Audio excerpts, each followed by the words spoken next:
Maithili express की शानदार प्रस्तुति।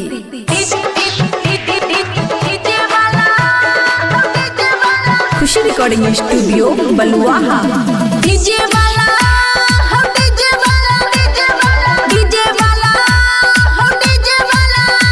नेपाल वाली छौरी हम छिए हाई फाई डीजे वाला।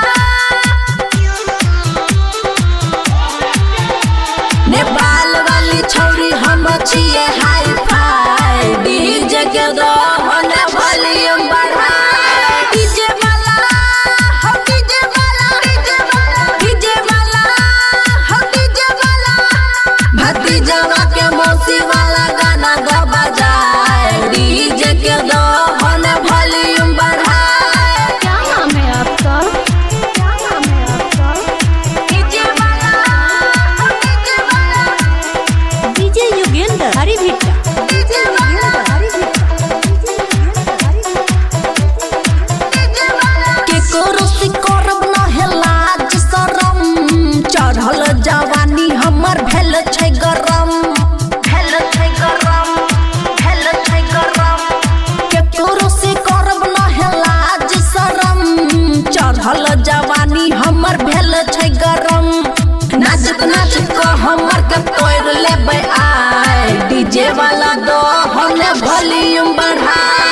डीजे वाला हो डीजे वाला डीजे वाला हो डीजे वाला।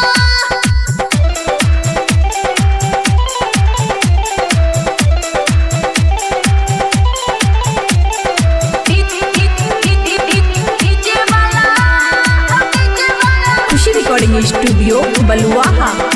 एलिए नेपाल से बिहार हम सब छहुरा के निकाल देबै दम। निकाल देबै दम निकाल देबै दम। एलिए नेपाल से बिहार हम सब छहुरा के निकाल देबै दम। बबुआ राहुल कर ले नटराय डीजे वाला दो होल वॉल्यूम बढ़ाए। डीजे वाला हो डीजे वाला डीजे वाला हो डीजे वाला। नेपाल वाली छौरी हम छिए हाई फाई डीजे के दो होल वॉल्यूम बढ़ाए। डीजे वाला हो डीजे वाला डीजे वाला हो डीजे वाला डीजे वाला हो डीजे वाला डीजे वाला हो डीजे वाला। खुशी रिकॉर्डिंग स्टूडियो बलुआहा।